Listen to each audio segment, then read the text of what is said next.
Hello, folks, and welcome back to another episode of Advisor Insider, the ETF.com podcast. I'm your host, Jeff Benjamin, Wealth Management Editor here at ETF.com. And in this episode, we've got an interesting topic we're going to talk about. We're going to get into this idea of the passive investing bubble, the bubble facing indexes. It's gaining a lot of attention, maybe quietly, maybe it needs to be a little louder, but I'm going to talk to somebody who knows this story pretty intimately. Mike Green, Chief Strategist and Portfolio Manager at Simplify Asset Management. Mike, how you doing? Thank you for being here. Jeff, it's a pleasure to be here. I'm doing well. Great. Let's get right into it. Explain this idea of an index bubble. That's all this money going in. Obviously, we know most of the money, the flows are going into passively managed strategies right now, index funds. Break it down for us, if you would. Sure. So first, you used actually the most important part of the phrase correctly, which is to describe it as an indexing bubble as compared to quote unquote passive bubble. Mm-hmm. The issue is, unfortunately, that we often think about particularly the largest indices as passive in their construction. And what that means is the definition of passive investing in the academic literature is somebody who always holds every security in the market in proportion to its market capitalization. And therefore, they're not either adding information or subtracting information from what the market has theoretically derived itself under a Grossman-Stiglitz type framework, where there's an incentive to create information or obtain information to assist in properly valuing securities. The issue, and this was first laid out by Lasse Peterson in 2016, is that definition of hold actually isn't at all possibly true. And that's because there are events that cause passive investors to transact. Lasse focused on index reconstitution, on the rebalancing dates in indices, stocks that have either shrunk their market cap or been kicked out of the index or added shares to their market capitalization or added to the index, their shares have to be transacted in that process. Okay. My contribution to the literature was to observe that it wasn't just index reconstitution, because every single day the index funds are receiving inflows or potentially outflows associated with investor capital. And therefore, they are always transacting. And so the question is, the correct observation is to note that there is no such thing as a passive investor. And that's where the core of the issue sits. What you actually have with what we call passive index investing is a very simple algorithmic strategy that simply says, if you give me cash, I will buy shares in proportion to the market capitalization. If you ask for cash, I will sell shares in proportion to the market capitalization. And once you recognize that, then we have a ton of literature on impact studies and everything else about what happens when you buy shares. And that's really what should be forming the basis of our analysis on the index investing bubble. Unfortunately, the evidence is that it is significant and that it is growing and that it is systemic in its risks. Okay, now tell us what the bubble is. What is this thing we're supposed to be so worried about? What's the big deal if more money is going into index funds?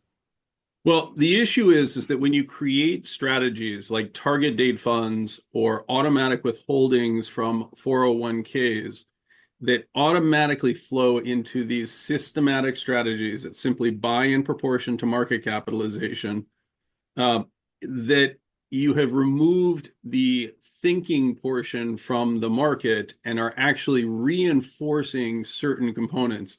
The most important component that is being reinforced is actually the size factor, because it turns out that liquidity in markets does not scale with market capitalization. It's an indirect link. But in particular, market impact studies suggest that the scale of the trade impacts by roughly the square relative to the linear effects on liquidity, or slightly less than linear effects on liquidity. That means that the largest stocks are actually the ones that are most affected by these strategies. All stocks are being affected, but there is a non-linear reaction that's causing the largest stocks to receive a disproportionate market impact and forcing their prices to rise even more than the rest. Now, that causes the market, right, the quote unquote market, because of its market capitalization weighting, to rise in a fashion that we see as fantastic in terms of market performance, but very narrow in its construction and ultimately representing a distortion or a misvaluation of those securities. Okay, distortion and misvaluation, that's obviously part of the financial markets. That's why there's buyers and sellers. But why is this a problem if people keep putting money and things keep getting more expensive in their portfolios? Well, there's two separate issues associated with it. One is the relative signal that is being received. So the information effectively that is being conveyed to us is the largest stocks are so much better than the smallest stocks. We see this, Cliff Asness and others will talk about the value premium or those components. Those sorts of relative value information signals are valid but unuseful because the second part of receiving that information is the active discretionary managers are supposed to correct that. They're supposed to identify overvaluation in one particular type of company or in individual securities and correct that by making more shares available, i.e. increasing the supply by shorting shares or selling the shares that they have. In this environment, that can't happen because the size of passive has now grown so large that the impact of their flows overwhelms the signal that can come from any one individual manager suggesting a stock is overvalued. And it's creating conditions under which the market cannot correct those mispricings. Is this a problem, or does the bubble burst when people start selling? So that's the crux of the issue. Is it's the classic Taleb's turkey. Things look fantastic. Day after day after day, you get fatter and happier, and the food tastes more enjoyable, and everything is wonderful until somebody tries to leave the party or the farmer shows up to, shall we say, monetize his investment in the turkey. And then we suddenly discover that there are no fundamental buyers until much, much, much lower in price. It's the same underlying dynamic that played out in the dot-com bubble, in which a continuous inflow into technology stocks, particularly new IPOs, was suddenly met by the realization that we were dangling over a cliff. Okay. So the drivers are money going into passive indexes, right? That's pushing this thing. Passive right? index funds, but yes, Right, correct. index funds. That's what I mean. Is this bubble avoidable? Bursting of the bubble, I mean? Unfortunately, it's not. And the reason is, well, so there's a couple of things that it's important for listeners to understand. One is part of this is a byproduct of the narrative around passive, but a much larger portion of it has actually been structurally built into markets. In 2006, as part of the ownership society of George W. Bush, that manifested itself also in a housing bubble, it just happened to correct much more quickly. We introduced the idea of the opt-out versus opt-in into 401ks. It used to be you would get a job, you would then choose, do I want to participate in a tax withholding for 401ks or an IRA? In 2006, we changed that under the Pension Protection Act to an opt-in versus an opt-out. That meant that the minute you got a job, if your company offered a 401k, you were assumed to automatically participate in it. No thought process went into that. And because of that, they then had to pick something that you were going to buy. So the initial implementation was into something called a balanced fund. This is actually what powered the growth of firms like PIMCO that offered both fixed income and equities, because they could offer a combined product that had the attributes that firms were looking for in that period from 2006 until 2012. In 2012, that qualified default investment alternative, QDIA, became a target date fund. And a target date fund asks only one question: when do you plan to retire? And then allocates your capital on that basis. They also almost exclusively use index funds. So any RIA who is listening will have recognized that in their clients' 401k plans, we've compressed from having thousands of choices of mutual funds and investments that people could be involved in to today, most 401ks look something like a 10-choice option. That has directed the flows into these passive funds in a mechanical way. And today we're at a point at which somewhere in the neighborhood of, $1 trillion is flowing into passive vehicles and about $400 billion is flowing out of active vehicles. Now, if you just mechanically think about what that implies, that puts a massive positive loading on the factor that the passive indices rely on, market cap or momentum. And it puts a negative loading on the factor that the active discretionary managers are supposed to take advantage of, valuation. And so it Mm-hmm. means that the market, this is the point that I was making, that the market is no longer able to correct the mispricing because we've positively loaded the momentum factor, negatively loaded the value factor.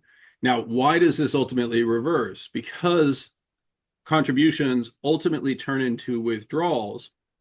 The idea is very straightforward.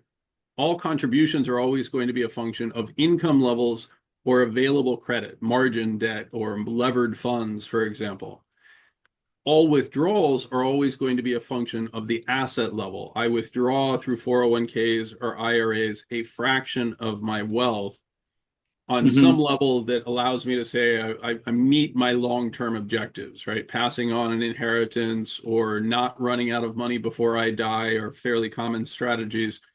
All of those rely on an asset level. And so as assets get more richly priced relative to incomes, this is just the Buffett indicator is an easy proxy of it, market capitalization versus GDP. It sows the seeds of its own destruction. And at some point, those withdrawals actually will overwhelm the contributions. And at that point, you discover the inevitability of the bust on this. Okay. How close The, that is ultimately going to really depend, among other things, on demographics and policy.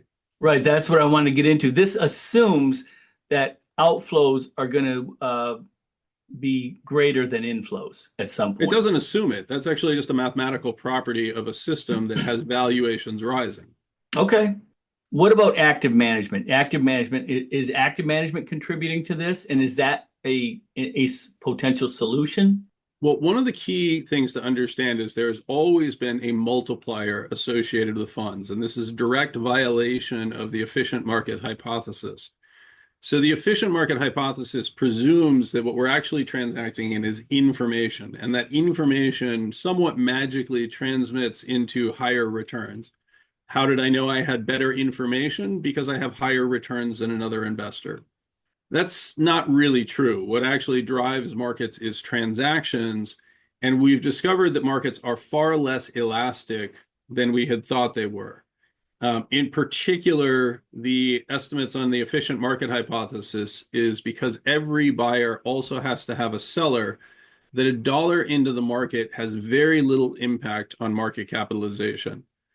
The rough math is somewhere in the neighborhood of a dollar in creates about 1 penny of additional market capitalization. Because again, every buyer has a seller.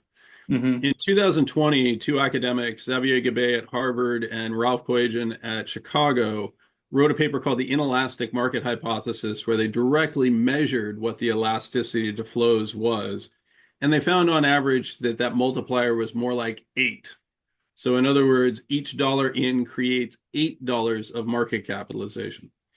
My work alongside another academic named Valentin Haddad at UCLA suggests that that multiplier is very much tied to this market capitalization component and the differences in behavior between active managers and passive managers. And let me just lay that out very simply. An active manager, if you send them a dollar, they have the option to hold that dollar in cash. They don't have to buy. And in fact, for many active managers, significant inflows of cash is one mechanism that allows them to build up reserves for when their style goes out of favor. It's just one of the easiest ways of basically saying, okay, I want to take some risk off the table, and fortunately, my investors are helping me do that. Mm-hmm. In passive, there is no choice. Again, it's a simple algorithm. Did you give me cash? If so, then buy.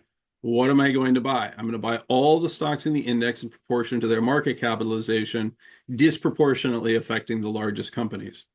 That means that the multipliers are now changing. So when you give money to a passive manager, my math suggests somewhere in the neighborhood of $19 to $20 worth of market capitalization is being created, whereas the historic number for an active manager is somewhere in the neighborhood of $1.50 to $2. 1.88 is the actual multiplier that comes out. That means we're firing the managers that have two multipliers and replacing them with managers that have something north of 17. And to give you some idea how crazy that scales, the current numbers that Valentine and I are using, and unfortunately this is being matched in empirical data, is numbers of somewhere in the neighborhood of multipliers of 1,500 to 1 for the largest companies. So in other words, $1 into NVIDIA currently creates somewhere in the neighborhood of $1,500 to $2,000 of market capitalization. The withdrawal, by the way, plays the exact same thing in reverse, but we don't actually have that much evidence for it because there's been so few days in which passive has actually been a net seller. It's actually staggering when you do the math on those limited examples because every single one of those days is a market crash. If most investors are in indexed funds, is there anywhere for investors to hide or avoid, or any way to avoid this being exposed to this?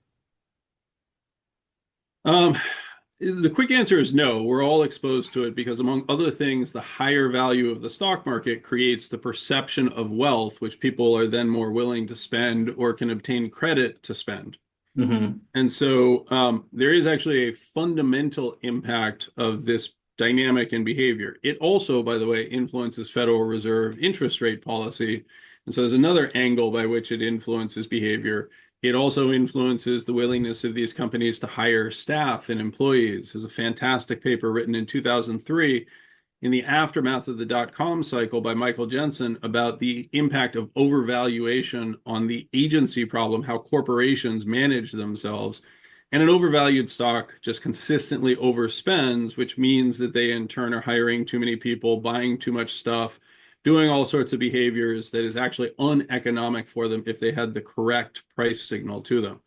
So all of these things mean that this is actually a systemic problem that is artificially inflating economic activity, particularly for those firms. Ironically, it's actually probably negatively affecting economic activity for many of their competitors who are forced to compete by trying to match spending in a losing battle. And so we've seen any number of examples of this across the economy in the last 30 or 40 years. The strategies that can have some success associated with this, David Einhorn has been on talking about the broken market, and his solution to it is to find companies that through endogenous cash generation can generate the returns that he's seeking, meaning they're buying back their own shares or paying dividends at levels that allow him to meet his return objectives.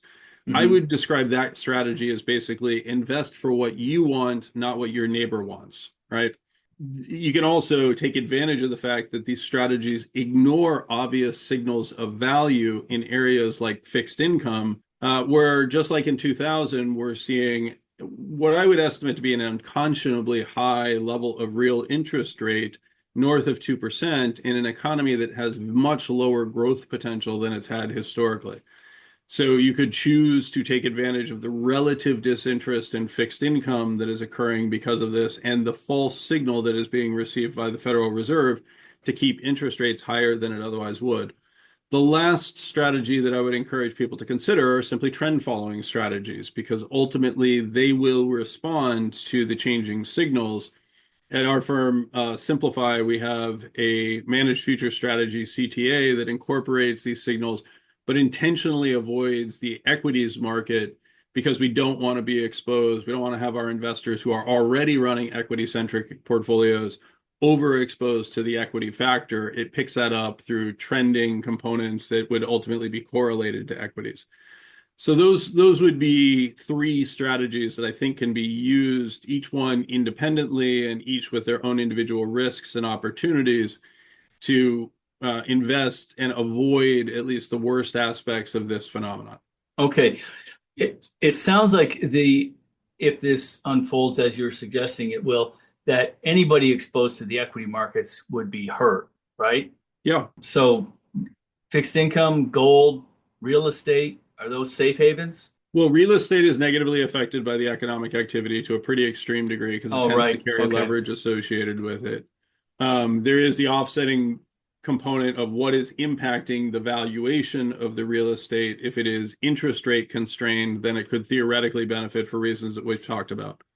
Gold, it really depends. Is it being purchased as a levered asset for speculative purposes, or is it being purchased as a mechanism to effectively get out of the system, right? If it's to get out of the system and you correctly predict that the response to that event is that the Federal Reserve is going to print money and theoretically buy stocks, then gold might actually be a great vehicle to step to the side as well. I'm always cautious because I think that there are other sources that are actually driving the demand for gold right now, notably the deteriorating political relationship between the United States and many of the BRICS countries is causing reserve asset diversification into gold.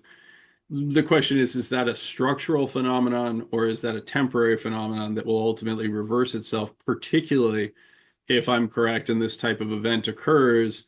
Then gold could very much, you could find your gold for sale in the exact same framework that your equities are for sale. We Okay. saw that in 2008. Now, I know this is kind of a fantasy here that this would happen, but what if all this money in cap weighted indexes were equal weighted? Would that have changed the dynamic? It would have distorted it in just a different way. The simple answer is that we need to understand that markets were not created to be retirement vehicles. Markets were created to allocate capital. And there's a reason why we should care about the pricing and allocation of capital. What we've effectively done in an environment in which we, celebrate the quote unquote free market and talk about the outcomes as if they've derived from a free market is to recognize that what we actually have is a government mandated shopping list that says you will buy these equities, you will buy these bonds. And unsurprisingly, the price of those securities has been influenced by that mandate. Mm-hmm. What's the time frame that we're talking about here? Because this sounds scary, obviously. Well, it should sound scary because it is. I think the really critical thing to understand is that we can't possibly know. We can identify events that could cause the system to run in reverse. Extreme overvaluation and the resultant volatility could be one of those that cause people to decide to step to the side in the equity markets. Doesn't seem to have worked in the crypto markets, so I'm increasingly skeptical of that. Because this strategy of growth of passive causes valuations to rise, and because in general we look at high equity prices and valuations as a net positive, an indication of something that's supposed to happen in the future instead of a flow-derived explanation that says it's actually caused by something happening in the present, we're almost certain to ignore the signals that are being derived from a proper interpretation of what's actually going on. And as a result, I really think, unfortunately, that we're playing a game of we know it's a bubble. We all know something's wrong. We kind of are behaving like most listeners would, which is, I hope that he's wrong and let's wait and see. And then when the event occurs, of course, when a collapse or when a crisis occurs as a byproduct of it, those who were most responsible for it are likely to be turned to for solutions in the same way that the Federal Reserve turned to BlackRock to buy bonds in March of 2020. Mm-hmm. So it is a very distressing view. I like to tell people that we've all seen the movie Good Will Hunting, where there's the scene in the bar, and we all like to fantasize that we are Good Will Hunting who can spout off work in Essex County from memorization, page 196 or whatever. The reality is we're all that grad student, right? And we're going to do some thinking in a bunch of years, and we'll turn around and we'll say, "Gosh, how could we have been so dumb? How could we Mm-hmm. not have understood that tulips aren't going to be the most valuable thing, or Beanie Babies, or .com addresses?" We'll create a narrative afterwards, and the question that I struggle with is just: is that a market-derived improvement, or is it a much more controlled system that tries to meet the objectives of the retirement system? In other words, a giant bailout larger than the ones we've seen so far. How will this pullback or correction or worse look different than the corrections we've seen over the past few years or going back to the financial crisis or the dot-com bubble? Well, the dot-com bubble is an interesting example because the dot-com bubble was actually caused by implementation 1.0 of this phenomenon. In 1994, the rules were changed that allowed passive index providers to change the mechanism by which they entered the markets, and this meaningfully changed a lot of this phenomenon. We moved from them having to buy the individual shares um, to being able to buy futures to enter the markets. And um, the problem was that the indices were constructed on a market cap weighted basis. Mm-hmm. Um, that meant that when you would go into the market and you would buy an index fund, the index fund would buy the futures broker or arbitrageur would try to buy every security in the index in proportion freely traded.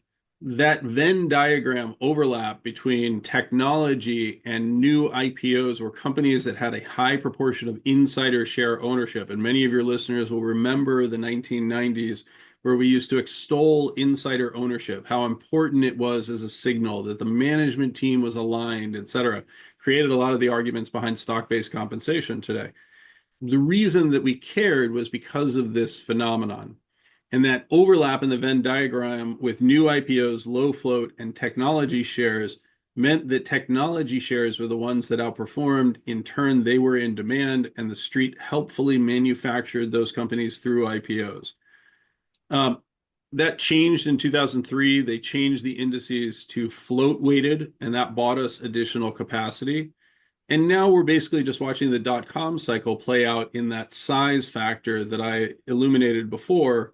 That change from market cap weight to float weight was enough to effectively buy us capacity. So now it shows up as a size and to a certain extent momentum factor dynamic as compared to a sector phenomenon. Okay.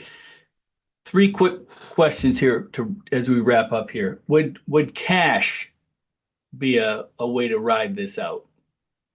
I think it is a way to write it out, but only to the extent that you're in cash that is generating a yield at least equivalent to, where Fed funds or treasuries are.